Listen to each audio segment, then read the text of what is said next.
우리는 인간관계에서 문득 마음의 문을 쾅 닫아버리고 싶을 때가 있습니다. 상대방의 사소한 말 한마디 혹은 나를 무심하게 대하는 태도에 서운함이 몰려오면 나 지금 기분 나빠 라고 말하는 대신 입을 굳게 다물고 싸늘한 공기를 내뿜죠. 흔히 삐졌다고 표현하는 이 상태는 한국 사회에서 유독 빈번하게 나타납니다. 말 안 해도 내 맘 알까 하냐 라는 기대가 무너졌을 때 우리는 침묵이라는 가장 조용하고도 강력한 무기로 상대에게 벌을 줍니다. 하지만 이 침묵의 시간이 길어질수록 괴로운 것은 상대방뿐만이 아닙니다. 정작 내 속은 서운함과 원망으로 까맣게 타들어가고 관계는 보이지 않는 균열로 깊어만 가죠. 오늘 이 시간 우리는 왜 우리가 어린아이처럼 입을 닫아버리게 되는지 그 내밀한 심리적 기제를 파헤쳐보려 합니다. 또한 삐진 상대를 어떻게 대해야 하는지 그리고 습관적으로 토라지는 나는 어떻게 변화해야 하는지 그 지혜에 대해 살펴보겠습니다. 변신의 저자이자 고독의 철학자로 불리는 프란츠 카프카. 그는 문학사에서 손꼽히는 천재였지만 인간관계, 특히 연인과의 관계에서는 지독하리만큼 잘 삐지는 사람이었습니다. 그의 연인이었던 펠리체 바우어와의 일화는 말하지 않아도 알아주길 바라는 마음이 어떻게 관계를 파괴하는지 극명하게 보여줍니다. 카프카는 펠리체에게 엄청난 양의 편지를 보냈습니다. 때로는 하루에 3번씩이나 보냈죠. 문제는 펠리체가 바쁜 일상 때문에 답장이 조금이라도 늦거나 자신이 보낸 긴 편지의 내용 중 사소한 한 부분을 언급하지 않으면 카프카는 즉시 깊은 서운함에 빠졌다는 점입니다. 그는 펠리체에게 왜 답장이 늦었어? 라고 묻거나 서운함을 말로 표현하지 않았습니다. 대신 그는 갑자기 편지를 뚝 끊어버리거나 답장을 보내더라도 지극히 사무적이고 차가운 문장들로 그녀를 괴롭혔습니다. 그는 일기에 이렇게 적었습니다. 그녀는 내 편지 속에 담긴 나의 고독과 고통을 단 한 줄도 읽어내지 못했다. 내가 말하지 않아도 그녀가 내 영혼의 떨림을 감각적으로 알아차려야만 우리 사랑은 진짜다. 카프카는 펠리체가 자신의 마음을 눈치껏 알아맞히기 바라는 일종의 정서적 시험을 끊임없이 던졌던 것입니다. 펠리체가 요즘 바빠서 답장이 늦어서 미안해요 라고 사과해도 카프카의 삐짐은 풀리지 않았습니다. 오히려 미안하다고 말하는 걸 보니 당신은 여전히 나를 이해하지 못하고 있군요 라며 더 깊은 동굴 속으로 숨어버렸죠. 결국 두 사람은 2번의 파혼을 겪으며 끝내 결실을 맺지 못했습니다. 카프카의 사례는 우리에게 중요한 사실을 알려줍니다. 상대방이 내 마음을 독심술사처럼 읽어주길 바라는 기대는 상대에겐 가혹한 폭력이 된다는 것, 그리고 침묵으로 상대를 벌주는 행위는 결국 나 자신을 가장 깊은 고독 속에 가두는 자해 행위와 같다는 사실 아닙니다. 진정한 사랑은 알아서 알아주는 것이 아니라 말해줌으로써 알게 하는 수고를 기꺼이 감수하는 것입니다. 우리가 삐지는 근본적인 이유는 상대방을 너무나 중요하게 생각하기 때문입니다.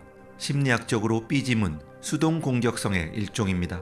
직접적으로 화를 낼 용기는 없고 그렇다고 그냥 넘기기엔 너무 서운할 때 선택하는 하책이죠.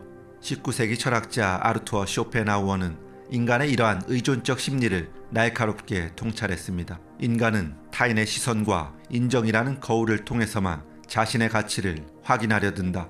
기대가 크면 클수록 그 거울이 나를 비추지 않을 때 느끼는 배신감은 징후로 변한다. 삐진다는 것은 사실 나 지금 너무 외로워. 내 마음을 좀 알아줘 라고 외치는 아이의 마음과 같습니다. 하지만 성인이 된 우리가 언어가 아닌 침묵을 선택하는 순간 상대방은 나의 필요를 읽어내기보다 당신의 싸늘한 태도에 방어 기제부터 세우게 됩니다. 결국 삐짐은 소통을 갈구하면서도 소통의 길을 스스로 막아버리는 비극적인 모순입니다. 한국 사회에는 말하지 않아도 알아야 한다는 독특한 정서적 압박이 존재합니다. 우리는 이를 정 혹은 눈치라고 부르죠. 친밀한 관계일수록 자신의 욕구를 직접 말하는 것을 부끄러워하거나 무례하다고 여기기도 합니다. 실존주의 철학자 장폴 샤르트르는 타인과의 관계에서 발생하는 이런 보이지 않는 소유욕을 지적했습니다. 우리는 타인의 자유를 완전히 소유하고 싶어 한다. 타인이 오직 나만을 바라보고 나의 모든 감정을 완벽하게 공감해 주길 바라는 욕망이 갈등의 씨앗이 된다. 한국인에게 삐짐은 당신과 나는 말하지 않아도 통하는 사이여야 한다는 강력한 믿음이 깨졌을 때 나타나는 일종의 항의입니다. 하지만 상대방은 신이 아닙니다.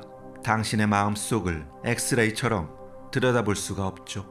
알아서 해주길 바라는 마음을 내려놓지 않는 한 우리는 평생 서운함의 노예로 살 수밖에 없습니다. 만약 내 주변에 사소한 일로 입을 닫아버리는 사람이 있다면 어떻게 해야 할까요? 같이 입을 닫거나 화를 내는 것은 불에 기름을 붓는 격입니다. 이때 필요한 것은 상대의 유치함을 비난하는 것이 아니라 그 침묵 뒤에 숨은 불안을 읽어주는 것입니다. 철학자 카를 야스퍼스는 진정한 소통에 대해 이렇게 조언했습니다. 사랑하는 사람과의 대화는 상대를 변화시키려는 투쟁이 아니라 상대의 존재 자체를 있는 그대로 받아들이려는 노력이다. 소통이 끊긴 자리에서 다시 소통을 시작하는 것은 오직 인내와 다정함뿐이다. 상대가 삐쳐 있을 때 억지로 말을 시키기보다 당신이 지금 마음이 불편해 보여서 나도 속상해. 마음이 좀 풀리면 언제든지 이야기해줘라고 안전한 거리를 만들어 주십시오. 상대가 스스로 동굴 밖으로 나올 수 있도록 비난받지 않을 권리를 만들어주는 것. 그것이 삐진 사람을 다루는 가장 성숙한 어른의 태도입니다.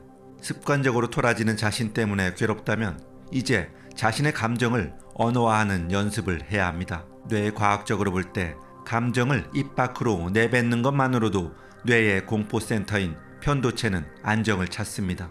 현대 심리학의 선구자 윌리엄 제임스는 행동의 중요성을 강조했습니다. 행복해서 웃는 것이 아니라 웃어서 행복해지는 것처럼 마음이 풀려서 말하는 것이 아니라 말을 함으로써 마음이 풀리는 것이다. 감정의 포로가 되지 말고 당신의 입술을 먼저 움직여라.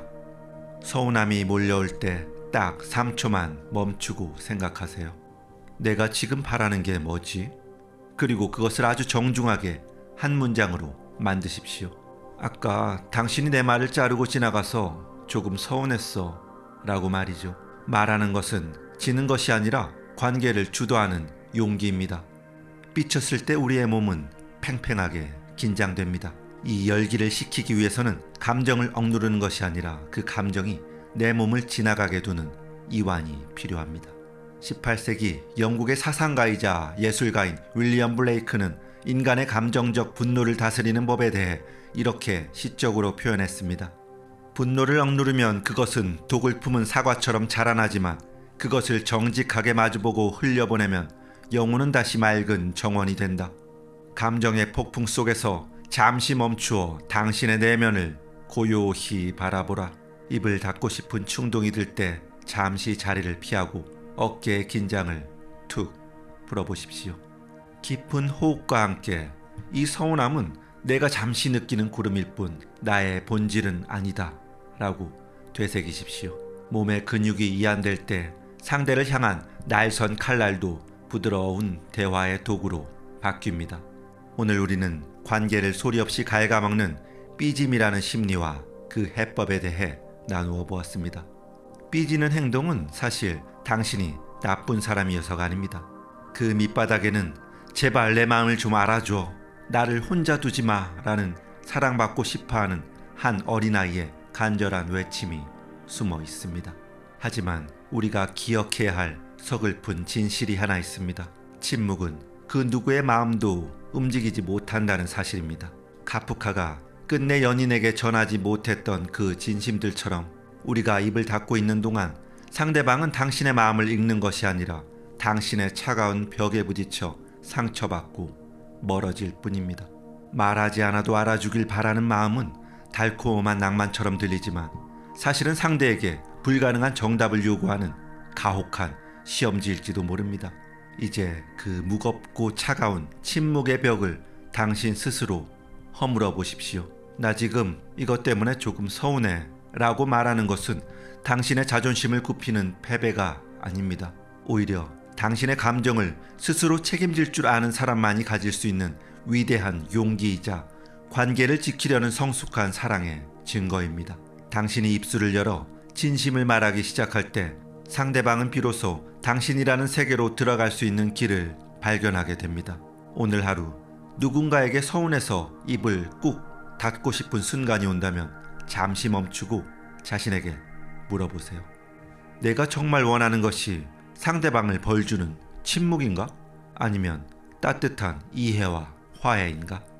삐짐의 동굴은 안전해 보이지만 외로운 곳입니다. 이제 그곳에서 걸어나와 당신의 서운함을 다정한 언어로 번역해 보십시오.